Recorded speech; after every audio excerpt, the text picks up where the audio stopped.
So just give you a brief introduction. If you guys aren't familiar with ERDAS Imagine, it's just to go through a little bit, just give you a bit of background to what the product is, how we can actually bring the two together using Python. Also, we've got a bit of a case study that we've been looking at to actually work through with this to bring the two technologies together, just to give you an idea how the functionality can be used in a bit more of a real-world scenario. Just a little bit of background, because it leads into the case study a bit later. We're a geosolutions company, but we're actually off the back of an engineering firm. So whilst we do a lot of software, a lot of geosolutions, it's all actually driven by sort of engineering principles and for engineering customers. We are a reseller for SAFE, and we're also the Hexagon geospatial partner, which is why obviously we have all of the Imagine technology, and we're going to be referencing the Imagine technology as I go through. Having said that, a lot of what I'm going to talk about is just as applicable for other platforms. This could be Esri, it could be things like bringing in third-party libraries with Python. So whilst I'm going to go through and obviously reference all the Hexagon technology, this could be any other one, and it works exactly the same way. Just for reference, Sterling Geo is the geospatial part of Sterling Power Utilities. They're a firm in the UK that looks after a lot of the power sector, so it does things like refurbish substations, goes out and restrings power cables up on towers, does a lot of asset surveys. So when we look at the case study, it's unsurprising that's going to be referencing the power industry. But that's why we kind of interest in it. And you'll probably have guessed we're a UK company. We've got offices around the UK. ERDAS Imagine, I don't know how many people have actually ever used it before. It's geospatial image processing. So it's looking at spatial modeling, analysis, primarily from remote sensing, but increasingly it's picking up airborne side, and that's actually dropping down to UAVs as well. And also a huge amount of other sensor things. So as you saw earlier on, there's point cloud data sets that can be used. One of the interesting things that's come in the newer releases is Spatial Modeler, that lets you do a lot of the spatial modeling and actually start to use some of the more specific image processing functionality in the same way we'd use FME. Also picks up things like automatic image rectification and then pushing that out to applications like Microsoft Office. And it's typically used by defense, local authorities, utility companies, environmental impact, so oil exploitation companies, so it's got a wide range of applications. That's what you typically see with it. You've got an image classified on the right-hand side there, and then in the middle here, or left-hand side, you've got the spatial modeler. So the idea is you can run your spatial models against your data and actually get an output. As you'll see from the left, it is very similar in look and feel to FME, and that's kind of how it works. They have slightly curvier lines, which we quite like at the moment. If you ever use a lot of FME, they're all very, very straight. Does your typical multi-band imagery, so it can look at CIR, can use height, can use normal RGB, and obviously then it does 3D, so you can put all of that into 3D as well. As we saw earlier on, it's point cloud. So here we've got a point cloud for substation, so you can start to see where the power lines are going through the substation, looking at things like obstruction. Obviously, why not just use FME? I mean, there's a huge amount of raster functionality in FME. It's very, very powerful. You can do a lot of image interpretation with the actual raster kind of expression evaluator transformer, for example. If you want to do NDVI, you can actually set that up within FME, use all the band maths. Imagine really does provide the specialist functionality, though. It's for the very specific things. So it has sensor models for different satellite platforms. It can take in specialist data formats. It can run some of the more specific image processing functionality. Part of one of the examples we'll look at is pan sharpening. There's not a transformer in FME to do a pan sharpening process on a raster set of data. You can write all the raster maths if you're really, really good at that kind of thing, but most people just like to be able to plug and play and move on to the actual problem they're trying to solve. So combining the two products actually provides a lot richer functionality. You can take the best of both components and actually take that forward to solve your business problem quicker, cheaper, more effectively. As I said, I'm going to talk about more the remote sensing side and the image processing, but this equally applies to bringing in ArcGIS libraries. Up until SAFE put in the Matnik rasterizer transformer, you used to have to try and bring a lot of the Python in to do a lot of Matnik rendering if you wanted to produce sort of more cartographic map output. So it's quite a powerful way of being able to bring your information through.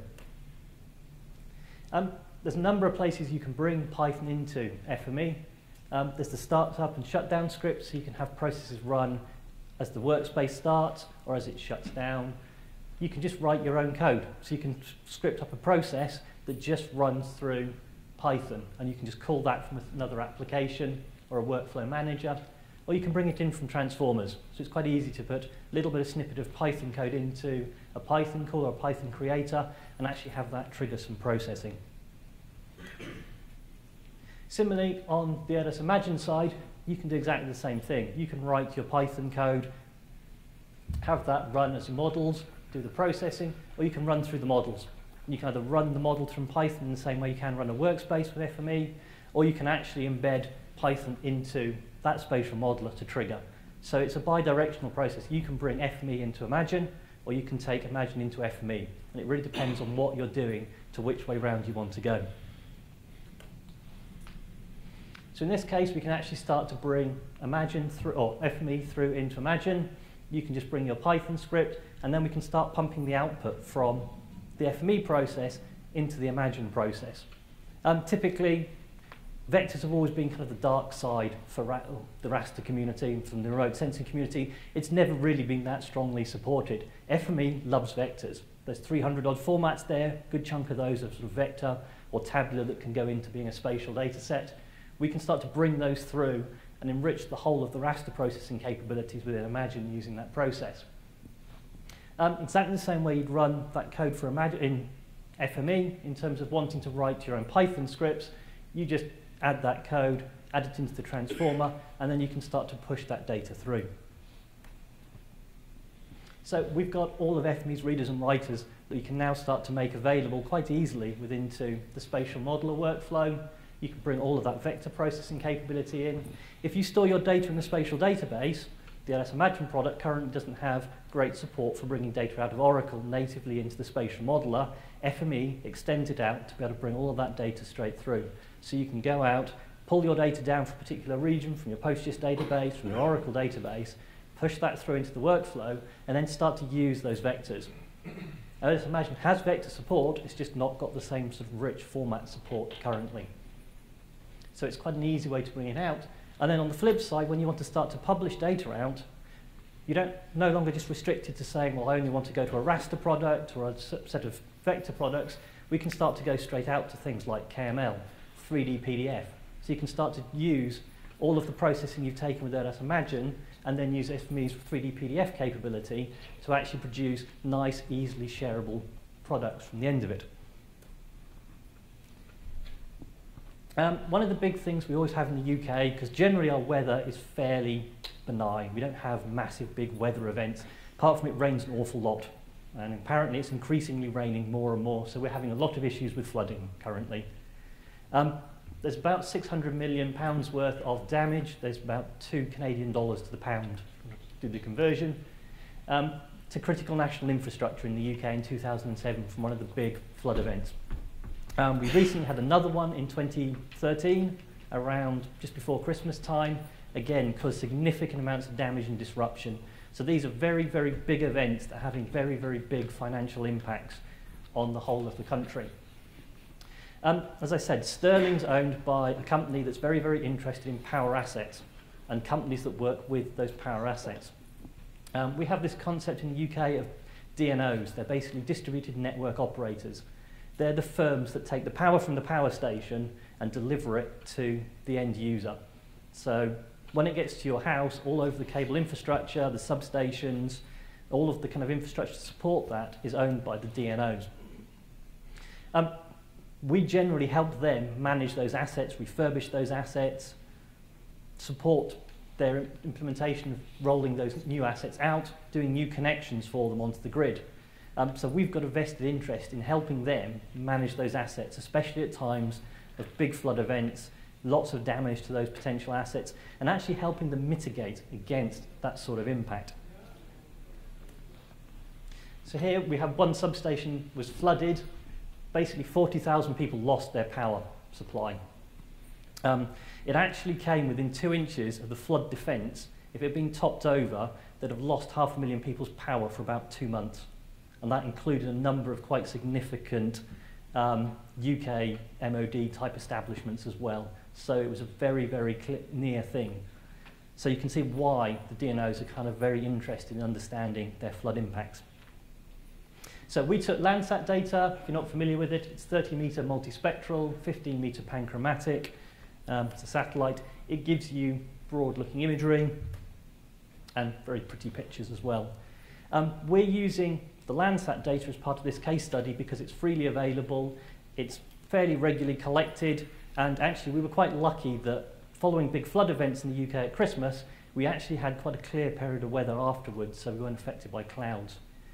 Increasingly though, this sort of application can be carried out using radar data. There's a new European radar mission that's just gone up that's going to deliver high-resolution radar data, and that's actually going to be freely available. There's a number of other radar missions, as we saw this morning, going up that are increasingly going to produce more timely data as part of this process. The nice thing about being multispectral and going across multiple bands is actually on the left-hand side you can see a normal RGB image. It's quite muddy, it's quite hard to work out where the water is. Just looking at the same image but in a different band combination, you actually really start to see the water stand out. The reason this gets quite useful is we can set up a process flow that says, well, if we've got the satellite data, we can load that, do some flood detection on it using the multi-band data within ERDAS Imagine, but actually once we've got some idea of the flood bodies that are actually in the scene, we can use FME then to say, well, let's pull out the vector data for that, remove existing water bodies that we know are there, start to identify assets that are impacted. Is a particular road flooded so you can't send a large amount of kit down to repair that substation? We can then use things like the pan sharpening, so we can actually improve the resolution and the quality of the image to then go into an image map report that can be sent out to people in the field to say, this is what the situation looks like on the ground. And that's all just done through an FME workflow. Don't think we quite get the 10 transformers that Don likes. But the main part is we can actually use FME to go out to an image catalogue. So we can use things like published parameters to say, well, I want this particular satellite scene that covers that ground location. We can run out, use a HTTP uploader transformer, make a web request, and use something called web coverage services, which, if you haven't come across it, it's like WMS, but actually gives you access to the raw satellite data underneath. We can pull that back in again. It comes back with XML, so I don't quite like that bit. And then we have that image now available to work through in the FME workflow process. However, that doesn't help us take it out to something like ERDAS Imagine. There's no easy way of getting something that's in an FME workflow out to an application natively. However, FME has really good mid-translation read-write support. So what we can actually do is bring the image that we've just pulled back from the web service, write that out locally to disk as part of the mid-translation step, which we can then push through the spatial models. I'm not a remote sensing person, so I have to give a shout out to my colleague Emily, who actually put this together. So any questions on remote sensing in terms of the detail, I'm not the person, I'm afraid. But these are the models she's built in Spatial Modeler in the ERDAS Imagine product, and you can see, looks very similar to FME, loads the data in on the left-hand side, runs the process, and then what we've actually got on the right-hand side is an image that starts to show where the water bodies are and where the flood extents are as a raster. And all we need to do in FME to run this is just import the Imagine module, and then we just call the spatial modeler and just run the spatial model. So it doesn't have to even be difficult. We're literally just running a couple of lines of code, and it calls the process. The nice thing about using the models is that they're really simple to call directly. The image processing specialist who understands how the data works, who understands the band combinations, the ratios you need, owns the process. They take full responsibility for it. They have full ownership of that process. You don't need to worry about that getting lost in translation as part of the workflow. It's also easier to maintain. It means they can maintain it, and we just plug it into an FME-based workflow. So as you start to move this up to a bigger production system, it's not particularly hard to actually manage. And it also minimizes your training costs because you haven't got to learn both applications. And again, to bring that data back in again, it's nice and simple. All we need to do, use a raster reader, just picks up the data from the file system, puts it straight back into the FME workflow for further processing. In this case, we've got a pan-sharpened image. So if you don't really know what the pan-sharpening term means, all it means is taking a 15-meter panchromatic band in this case and colorizing that with a 30-meter band to produce an image that's just a bit sharper and a bit clearer and useful for going in. So in this case, we've actually just brought all of the Imagine Python code into FME, and you can just run through it. So you can actually start to build very sophisticated models if you want to into the FME flow as well. It doesn't just have to be called the spatial model. So it's whichever one is actually more appropriate for your use. And then we're just pushing this through the Machinic rasterizer so we can actually start to produce an image output. And then you can start to see we've got the flood extents, the satellite scene at the back, big chunk of cloud as usual on the right-hand side. And then you can start to overlay the roads, and you can see where the little sort of star shapes are as the power lines. So you can see where actually all the power towers are currently either in flood or very near the flood boundaries. You can start to bring this together as well with additional data to say, well, if that's my current flood extent, how much further would it flood if there was X amount of water coming into that catchment, and what other potential assets might be at risk. And just to say, we've got a bit of ground truth, so that's what it looked like on the ground at the time. It was pretty wet. You've got villages completely flooded out. But what's also quite useful is you no longer just have to do static image maps, an image product. You can get FME to automatically generate an Excel spreadsheet. So we've got the same kind of image map product coming in at the bottom there, automatically being written into an Excel spreadsheet. We've got real-time river flows. There's a CSV service that's currently published by the UK Environment Agency that gives river levels. FME just points that with the CSV reader to the website, loads that data in. You can pick out those river catchments that are close to that particular area, start to put the river levels up, automatically graph. Now the graph kind of template support that's within FME, so you can have a nice pretty graph to show river levels, and all of that becomes a straight product that can go out. So that doesn't have to be somebody who understands geo. Most of the engineers involved in electricity have no real concept of geo and kind of geo mapping. That's a simple thing anybody can open up with Excel, see what's going on, see the impact, and then also kind of start to understand what potential future impacts might be coming down the line as well. So kind of in conclusion, really, Python's a great integration tool. You can use it to pull in different data sets from different places, different products together to actually produce a much smarter workflow. And it doesn't need to be difficult. It can be very, very simple to actually bring these products together. So if you've got people who've got very good remote sensing skills, it's very easy to bring that into FME, or vice versa, take the FME into the other products. And overall, these things can be a really happy match. It can be a really nice kind of way of pulling things together. Thank you. So if anybody has any questions? Or... Yeah, thank you very much, Gavin, for that.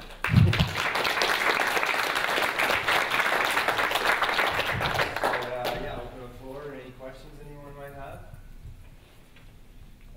Yeah.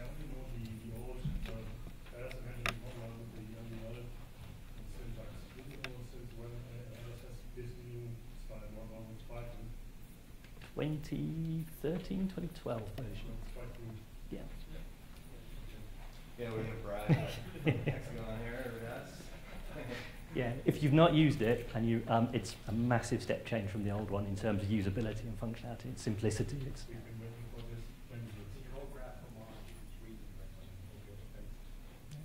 yeah, it's very. I had the opportunity to use it for the first time down at Hexagon just last week, so yeah, it's pretty slick. Yeah. Any other questions? Yeah. I saw that, for example, you said inside FME you can use ERDAS Imagine and vice versa. But when you import the library of ERDAS, or inside ERDAS you import the library of FME, do you need to be in some kind of virtual environment inside Python and load the libraries? They must be in some directory. How does it work? Or Python just read where they are? Yeah, Python should just, it depends on you, it'll be able to do the environmental variables for Python, so as long as it's deployed with Python so that it knows about the libraries as when you've set it up, it'll just work. Yeah, because most of the times, yeah. Go for it. I'll take from you. When you install Imagine, there's a tool that says configure Python. That sets up the necessary environment that Python can find those pieces. Yeah. Often it happens that, for example, when you install ArcGIS and install the Python environment, it's a local Python environment. Then I will know through the FME, it installs a local Python environment or uses the Python that you have installed in your. You have the ability to set that. You Ah, can decide what so it is. that's the problem. Each one installs own local environment. Okay. Yeah, as long as you know which one you're using and which one, for example, Imagine's using. So if you just have a system-wide one, for example, to keep things simple, then as long as FME is pointing to that, and that side's pointing to that as well, it'll just run. Yeah. I got one more over here. It's actually kind of building on the answer for him. I know for a lot of other software packages, like for my company, you can usually have like a global Python environment and have all software access that instead. So you can have FME or GIS, ERDAS, have them all use the same libraries. Great, thanks for that. Back here, yeah. I'm just wondering, like, do we have to install Python on our PC in order to run that, and what kind of version FME support? FME comes with Python, its own library, it's 2.7 it's based on. I'm not a Python guy, so. We'll get a couple back there that might be able to answer that. So FME does ship with Python 2.7 interpreter, but you can also configure FME to use any existing Python interpreter that is already installed on your system that might come with, say, for example, ArcGIS or ERDAS Imagine. And FME is quite happy to use any Python interpreter you want it to. But you don't have to. FME 2014? We've been shipping Python 2.7 for several releases now. Yeah. Okay. Thanks for that, Chris. Sorry to put you on the spot back there, but perfect guy, right? And Reed, I think you had one? I just wanted to know if you tried this on FME server with different Python. We've not taken it to server yet, but that's one of the things we're going to be looking at. Yeah. And I think